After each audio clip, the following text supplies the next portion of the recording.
ನಮಸ್ಕಾರ ಸ್ನೇಹಿತರೆ, ನಾನು ನಿಮ್ಮ ಗೆಳೆಯ ಅನಿಮೇಶ್. ಸ್ನೇಹಿತರೆ, ಇವತ್ತಿನ ಈ ವಿಡಿಯೋದ ಮುಖಾಂತರ ನಾನು ನಿಮಗೆ ಮಾಹಿತಿಯನ್ನು ತಿಳಿಸ್ಕೊಡ್ತೀನಿ ಅಂತ ಸ್ನೇಹಿತರೆ. ಈಗ 2-3 ಡೇಸ್ ಹಿಂದಗಡೆ ಬಂದಿರತಕ್ಕಂಥ ಒಂದು EPF ಡಿಪಾರ್ಟ್ಮೆಂಟ್ ಕಡೆಯಿಂದ ಬಂದಿರತಕ್ಕಂಥ ಒಂದು ಮೆಸೇಜ್ ಬಗ್ಗೆ ಏನು ಮಾಹಿತಿಯನ್ನು ಕೇಳ್ತಿರಲಿಲ್ಲ ಸ್ನೇಹಿತರೆ. ಆ ಮೆಸೇಜ್ ಬಗ್ಗೆ ನಿಮಗೆ ಮಾಹಿತಿಯನ್ನು ನೀಡ್ತಿದ್ದೀನಿ ಸ್ನೇಹಿತರೆ. ನೀವು ಕೇಳ್ತಿದ್ರಿ, ಸರ್ EPF ಡಿಪಾರ್ಟ್ಮೆಂಟ್ ಕಡೆಯಿಂದ ಏನೋ ಮೆಸೇಜ್ ಬಂದಿದೆ, ಅಲ್ಲಿ ಲಿಂಕ್ ಒಳಗಡೆ ಕ್ಲಿಕ್ ಮಾಡಿದ ತಕ್ಷಣ ನಮಗೆ ಒಂದು ನೆಕ್ಸ್ಟ್ ಪೇಜ್ ಓಪನ್ ಆಗುತ್ತಾ ಸರ್? ಆ ಮೆಸೇಜ್ ಅಲ್ಲಿ ನಾವು ಏನು ಮಾಡ್ಬೇಕು ಎಂಬುದು ಮಾಹಿತಿ ನಮಗೆ ಗೊತ್ತಾಗ್ತಿಲ್ಲ. ಅದಕ್ಕೋಸ್ಕರ ನೀವು ಒಂದು ವಿಡಿಯೋದ ಮುಖಾಂತರ ನಮಗೆ ಮಾಹಿತಿಯನ್ನು ನೀಡಿದೆ, ನಾವು ಅದ್ರ ಬಗ್ಗೆ ತಿಳ್ಕೊಬಹುದು ಸರ್. ದಯವಿಟ್ಟು ಒಂದು ವಿಡಿಯೋ ಮುಖಾಂತರ ನಮಗೆ ಮಾಹಿತಿಯನ್ನು ತಿಳಿಸ್ಕೊಡಿ ಅಂತ ಏನು ಕೇಳ್ತಿದ್ರಲ್ಲ ಸ್ನೇಹಿತರೆ. ಆ ಉದ್ದೇಶಕ್ಕೋಸ್ಕರ ನಾನು ಈ ವಿಡಿಯೋನ ನಿಮಗೋಸ್ಕರ ಅಪ್ಡೇಟ್ ಮಾಡ್ತಿದ್ದೀನಿ ಸ್ನೇಹಿತರೆ. ಈ ವಿಡಿಯೋ ನೋಡುವ ಮುಖಾಂತರ ಆ ಮೆಸೇಜ್ ಬಗ್ಗೆ ನೀವು ಸಂಪೂರ್ಣ ಮಾಹಿತಿಯನ್ನು ತಿಳ್ಕೊಬಹುದು ಸ್ನೇಹಿತರೆ. ಅದಕ್ಕಿಂತ ಮುಂಚೆ ನೀವು ಏನ್ ಮಾಡ್ಬೇಕಾಗುತ್ತೆ ಸ್ನೇಹಿತರೆ ಅಂದ್ರೆ, ಈ ವಿಡಿಯೋನ ಏನಾದ್ರು ನೀವು ಹೊಸದಾಗಿ ಏನಾದ್ರು ನೋಡ್ತಿದ್ರೆ ದಯವಿಟ್ಟು ನನ್ನ ಚಾನಲ್ ಸಬ್ಸ್ಕ್ರೈಬ್ ಮಾಡಿ. ಯಾಕಪ್ಪ ಅಂದ್ರೆ ನಾನು EPF ರಿಲೇಟೆಡ್ ಏನಾದ್ರು ವಿಡಿಯೋಗಳು ಮಾಡಿದಂಥ ಸಂದರ್ಭದಲ್ಲಿ ನೀವು ಸಬ್ಸ್ಕ್ರೈಬ್ ಆಗೋದ್ರಿಂದ ನಾ ಮಾಡ್ತಕ್ಕಂಥ EPF ಈ ವಿಡಿಯೋಸ್ ಏನಿದಾವಲ್ಲ ನಿಮಗೆ ಆದಷ್ಟು ಬೇಗ ತಲುಪುತ್ತೆ, ಮತ್ತು ಅದರಿಂದ ನಿಮಗೆ ತುಂಬಾ ಅನುಕೂಲ ಆಗುತ್ತಂತ ಉದ್ದೇಶದಿಂದ ನಾನು ನಿಮಗೆ ಈ ಮಾತನ್ನು ಹೇಳ್ತಿದ್ದೀನಿ ಸ್ನೇಹಿತರೆ. ಮತ್ತೆ ಈ ವಿಡಿಯೋ ಏನಾದ್ರು ನಿಮಗೆ ಲೈಕ್ ಆಗಿರೋ ದಯವಿಟ್ಟು ಕಾಮೆಂಟ್ ಮೂಲಕ ತಿಳಿಸಿ. ಮತ್ತೆ ಈ ವಿಡಿಯೋ ಲೈಕ್ ಏನಾದರೂ ಇಷ್ಟ ಆಗಿರೋ ದಯವಿಟ್ಟು ಲೈಕ್ ಬಟನ್ನ ಕ್ಲಿಕ್ ಮಾಡೋ ಮೂಲಕ ನನಗೆ ಸಪೋರ್ಟ್ ಮಾಡಿ ಅಂತ ನಾನು ನಿಮಗೆ ಮನವಿಯನ್ನು ಮಾಡ್ತಿದ್ದೀನಿ ಸ್ನೇಹಿತರೆ. ಬನ್ನಿ ಸ್ನೇಹಿತರೆ, ಸುಮ್ಮನೆ ಟೈಮ್ ವೇಸ್ಟ್ ಮಾಡೋದು ಬೇಡ. EPF ಕಡೆಯಿಂದ ಬಂದಿರತಕ್ಕಂಥ ಹೊಸ ಮೆಸೇಜ್ ಬಗ್ಗೆ ಅಂದರೆ EPF ಡಿಪಾರ್ಟ್ಮೆಂಟ್ ಕಡೆಯಿಂದ ಒಂದು ಅಪ್ಡೇಟ್ ಆಗಿರೋ ಒಂದು ಮೆಸೇಜ್ ಬಗ್ಗೆ ಈ ವಿಡಿಯೋದ ಮುಖಾಂತರ ನಾನು ನಿಮಗೆ ಮಾಹಿತಿಯನ್ನು ತಿಳಿಸ್ಕೊಡ್ತಿದ್ದೀನಿ ಸ್ನೇಹಿತರೆ.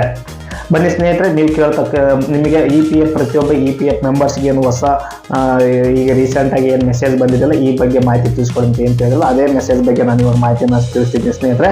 ಈ ಸ್ಕ್ರೀನಲ್ಲಿ ಏನು ನೋಡ್ತಾ ಇದ್ದೀರಲ್ಲ, ಈ ಮೆಸೇಜ್ ಪ್ರತಿಯೊಬ್ಬ EPF ಮೆಂಬರ್ಸ್ಗೆ ಅಂದರೆ EPF ಅಪ್ಡೇಟ್ ಆದಂಥ ಮೊಬೈಲ್ ನಂಬರ್ಗೆ EPF ಡಿಪಾರ್ಟ್ಮೆಂಟ್ ಏನಿಲ್ಲ ಮೆಸೇಜ್ ಕಳಿಸಿದೆ ಸ್ನೇಹಿತರೆ. ಆ ಮೆಸೇಜ್ ಏನಪ್ಪ ಅಂದರೆ, dear EPF members, kindly participate in the survey to rate employers their support for women participation in the workspace. Okay, ಇದು ಈ ಮಾಹಿತಿ ಏನಪ್ಪ ಅಂದರೆ, ಈ ಸರ್ವೆಯಲ್ಲಿ ನೀವು ಭಾಗವಹಿಸಿ ಮತ್ತು ಈ ಸರ್ವೆ ಏನಿಲ್ಲ ಅದನ್ನ ಯಶಸ್ವಿಗೊಳಿಸಿ ಅಂತೇಳಿ EPF ಡಿಪಾರ್ಟ್ಮೆಂಟ್ ನಿಮಗೆ ಒಂದು ಮೆಸೇಜನ್ನು ಕಳಿಸಿದೆ ಮತ್ತು ಲಿಂಕ್ ಕೂಡ ಕಳಿಸಿದೆ ಸ್ನೇಹಿತರೆ. ಈ ಲಿಂಕ್ ಕೆಳಗಡೆ ಕಾಣ್ತಕ್ಕಂಥ ಒಂದು ಲಿಂಕ್ ಮೇಲೆ ನಾವು ಕ್ಲಿಕ್ ಮಾಡ್ತಿದ್ದೀವಿ ನೋಡಿ ಸ್ನೇಹಿತರೆ. ಈ ಲಿಂಕ್ ಮೇಲೆ ಕ್ಲಿಕ್ ಮಾಡಿದ ತಕ್ಷಣ ನೋಡಿ ಸ್ನೇಹಿತರೆ, ನಿಮಗೆ ಈ ಥರ ಆದಂಥ ಒಂದು ಪೇಜ್ ಓಪನ್ ಆಗುತ್ತೆ ಸ್ನೇಹಿತರೆ. ಓಕೆ, ಈ ಥರ ಆದಂಥ ಪೇಜ್ ಓಪನ್ ಆದಂಥ ಸಂದರ್ಭದಲ್ಲಿ policy for women employers rating survey, okay, ಈ ಥರ ಒಂದು ಸರ್ವೆಯನ್ನು ಇಲ್ಲಿ ಅರ್ಪಿಸಿದೆ. ನೀವು ಇಲ್ಲಿ ಸರ್ವೆಯಲ್ಲಿ ಭಾಗವಹಿಸ್ಬೋದು ಅಂತೇಳಿ ಹೇಳಿದೆ ಸ್ನೇಹಿತರು. ಓಕೆ, ನನ್ನ ಪ್ರಕಾರ, ನನ್ನ ವೈಯಕ್ತಿಕ ಮಾಹಿತಿ ಪ್ರಕಾರ ಈ ಸರ್ವೆಯಲ್ಲಿ ನೀವು ಭಾಗವಹಿಸ್ಬೋದು ಮತ್ತು ಭಾಗವಹಿಸದೇನೂ ಇರ್ಬೋದು, ಅದು ನಿಮ್ಮ ವೈಯಕ್ತಿಕ ವಿಚಾರಕ್ಕೆ ಬಿಟ್ಟಿದ್ದು ಸ್ನೇಹಿತರೆ. ಮತ್ತು ನೀವೇನು ಕೇಳ್ತಾ ಇದ್ರಲ್ಲ ಸರ್, ಈ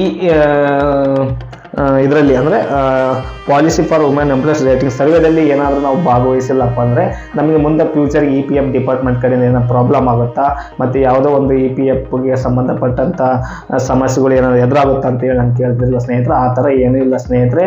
ಇದು ಒಂದು EPF ಡಿಪಾರ್ಟ್ಮೆಂಟ್ ಕಡೆಯಿಂದ ಒಂದು ಸರ್ವೆ ತೊಗೊಂಡಿದ್ರು. ಅಂದರೆ ನಾವು ಮಾಡ್ತಕ್ಕಂಥ ಕಂಪನಿಯಲ್ಲಿ ನಮಗೆ ಯಾವ ರೀತಿಯಾಗಿ ಸ್ಪೆಷಾಲಿಟಿ ಇದೆ, ನಮಗೆ ಯಾವ ರೀತಿ ಅನುಕೂಲಗಳು ಇದೆ ಅನ್ನೋ ಮಾಹಿತಿಯನ್ನು EPF ಡಿಪಾರ್ಟ್ಮೆಂಟ್ ತೊಗೊತಿದೆ ಸ್ನೇಹಿತರೆ. ಇದು EPF ಡಿಪಾರ್ಟ್ಮೆಂಟ್ಗೆ ಸಂಬಂಧಪಟ್ಟಂತೆ ಅವರು ಯಾವುದೇ ಮಾಹಿತಿಯನ್ನು ಕೇಳಿ, ಅಂದರೆ EPF ಡಿಪಾರ್ಟ್ಮೆಂಟ್ ಏನಿದೆ, ನಮ್ಮ EPF ಅಧಿಕಾರಿಗಳು ನಿಮಗೆ EPF ಅಡ್ವಾನ್ಸ್ ಫಾರ್ಮ್ ನಂಬರ್ 31 ಸಲ್ಲಿಸಿದಂಥ ಸಂದರ್ಭದಲ್ಲಿ ಎಷ್ಟು ಬೇಗ ನಮಗೆ EPF ಡಿಪಾರ್ಟ್ಮೆಂಟ್ ಕಡೆಯಿಂದ ರಿಪ್ಲೈ ಸಿಗುತ್ತಾ, ಯಾವುದೇ ಒಂದು ಮಾಹಿತಿ ಈ ಥರ ಆದಂಥ ಮಾಹಿತಿಗಳನ್ನು ಇದರಲ್ಲಿ ಯಾವುದೇ ರೀತಿ EPF ಅಧಿಕಾರಿಗಳಿಗೆ ಸಂಬಂಧಪಟ್ಟಂಥ ಮಾಹಿತಿಗಳು ಇದರೊಳಗೆ ಯಾವ ಈ ಸರ್ವೆಲಂತೂ ಇಲ್ಲವೇ ಇಲ್ಲ ಸ್ನೇಹಿತರೆ. ಅದ್ರ ಬಗ್ಗೆ ನೀವು ತಲೆ ಕೆಡಿಸೋ ಅವಶ್ಯಕತೆಯೂ ಇಲ್ಲ. ನಿಮಗೆ ಟೈಮ್ ಇತ್ತಪ್ಪ ಅಂದರೆ ಇದ್ರ ಬಗ್ಗೆ ಈ ಸರ್ವೆಯಲ್ಲಿ ಭಾಗವಹಿಸ್ಬೋದು, ಇಲ್ಲಪ್ಪ ಅಂದರೆ ನೀವು ಅದ್ರ ಬಗ್ಗೆ ತಲೆ ಕೆಡಿಸಿದ್ರೆ ನಿಮ್ಮ ಕೆಲಸದಲ್ಲಿ ನೀವು ಆಗ್ಬೋದು ಸ್ನೇಹಿತರು ಅಂತ ಹೇಳ್ತಾ ಈ ಮೆಸೇಜ್ ಬಗ್ಗೆ ಈ ಮಾಹಿತಿಯನ್ನು ನಿಮಗೆ ಅರ್ಪಿಸ್ತಿದ್ದೀನಿ ಸ್ನೇಹಿತರೆ. ಇದಿಷ್ಟೇ. ಈ ಸರ್ವೆ ಏನಿದೆಯಲ್ಲ, ನೀವು ಏನು ಕೆಲಸ ಮಾಡೋಂಥ ಸಂದರ್ಭ ನೀವು ಯಾವ್ಯಾವ ಸ್ಪೆಷಲ್ ಇಲ್ಲಿ ಎಲ್ಲ ಕೊಟ್ಟಿದ್ದಾರೆ ನೋಡಿ. Okay, organisation name, business sector for organisation, ಮತ್ತು ಅಡ್ರೆಸ್, ಸ್ಟೇಟ್, ಡಿಸ್ಟಿಕ್, ಈ ಸಣ್ಣ ಮಾಹಿತಿಗಳನ್ನು ಏನು ಕೇಳಿದ್ರು ನೀವು ಅದನ್ನ ಕರೆಕ್ಟಾಗಿ ಓದಿ ನಿಮ್ಗೆ ಅಲ್ಲಿ ಇರ್ತಕ್ಕಂಥ ಸೌಲಭ್ಯಗಳನ್ನು ಮಾಹಿತಿಯನ್ನು ನೀಡಿ ಇಲ್ಲಿ ಸಬ್ಮಿಟ್ ಬಟನ್ ಮೇಲೆ ಕ್ಲಿಕ್ ಮಾಡ್ಬೋದು. ಇದು ಗೊತ್ತಾಗಿಲ್ಲ ಅಂದ್ರೆ ಅದು ತಲೆ ಕೆಡಿಸೋಣಕ್ಕೆ ಹೋಗಬೇಡಿ. ನಾವೆಲ್ಲ ಬಡ ಕಾರ್ಮಿಕರು ಆದಂಥ ನಾವು ಇದನ್ನು ನೋಡಿ ತಿಳ್ಕೊಂಡು ಮಾಡೋಂಥ ಅವಶ್ಯಕತೆ ಏನು ಇಲ್ಲ. ಅದ್ರ ಬಗ್ಗೆ ನೀವು ಡೋಂಟ್ ವರಿ, ಏನು ಅದ್ರ ಬಗ್ಗೆ ತಲೆ ಕೆಡಿಸೋ ಅವಶ್ಯಕತೆ ಇಲ್ಲ. ನಿಮ್ಮ ಕೆಲಸದಲ್ಲಿ ನೀವು ಭಾಗವಹಿಸಿ, ನಿಮಗೇನಾದ್ರು ಇಂಟ್ರೆಸ್ಟ್ ಇದ್ರೂ ಕೂಡ ಅದನ್ನು ನೀವು ಸರ್ವೆನ ಇಲ್ಲಿ ಭಾಗವಹಿಸ್ಬೋದು. ಓಕೆ ಸ್ನೇಹಿತರೆ, ಈ ವಿಡಿಯೋ ನಿಮಗೆ ಸಂಪೂರ್ಣ ಅರ್ಥ ಆಗಿದೆ ಅಂತ ನಾನು ಭಾವಿಸ್ತಿದ್ದೀನಿ ಸ್ನೇಹಿತರೆ. ಓಕೆ, ಇನ್ನೊಂದು ನಿಮ್ಮ ಪರವಾಗಿ ನಾನು ಇನ್ನೊಂದು EPF ಡಿಪಾರ್ಟ್ಮೆಂಟಲ್ಲಿ ನಾವು ಮನವಿ ಏನು ಮಾಡ್ತಿದ್ದೀವಿ ಅಂದ್ರೆ ಸ್ನೇಹಿತರೆ, ನಮ್ಮ EPF ಏನಿದೆ ಏನಲ್ಲ, ಅದು ಯಾವ ರೀತಿ ಸರ್ವೆಯಲ್ಲಿ ಸರ್ವೆನ ಮಾಡ್ಬೇಕಂತೇಳಿ ನಮ್ಮ ವೈಯಕ್ತಿಕ ಮಾಹಿತಿಯನ್ನು ನಾನು ತಿಳಿಸ್ಕೊಡೋಕೆ ಇಷ್ಟಪಡ್ತೀನಿ ಸ್ನೇಹಿತರೆ.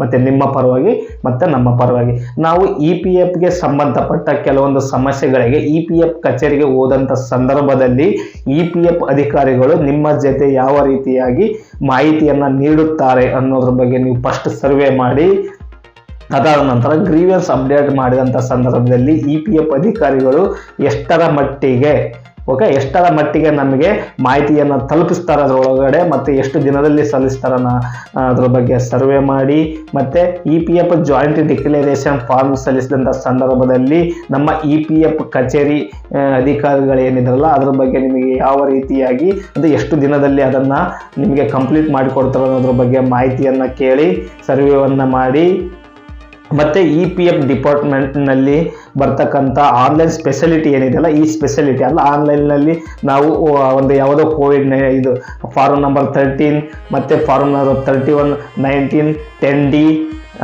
ಮತ್ತು ಡೆತ್ ಕ್ಲೈಮ್ ಅಪ್ಲೈ ಮಾಡೋಂಥ ಸಂದರ್ಭದಲ್ಲಿ ನಮ್ಮ EPF ವೆಬ್ಸೈಟ್ ಏನಿದೆಯಲ್ಲ ಇದು ಯಾವ ರೀತಿಯಾಗಿ ನಿರ್ವಹಿಸುತ್ತದೆ ಅನ್ನೋದ್ರ ಬಗ್ಗೆ ನೀವು ಸರ್ವೆ ಮಾಡಿ.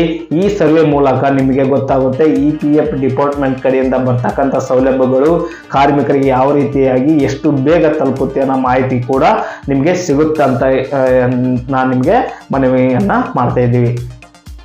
ನೋಡಿರಲ್ಲ ಸ್ನೇಹಿತರೆ, ಈ ವಿಡಿಯೋ ನಿಮ್ಗೆ ಏನಾದರೂ ಲೈಕ್ ಆಗಿದ್ರೆ ದಯವಿಟ್ಟು ಈ ವಿಡಿಯೋನ ಲೈಕ್ ಮಾಡಿ ಮತ್ತು ಕಾಮೆಂಟ್ ಮಾಡಿ.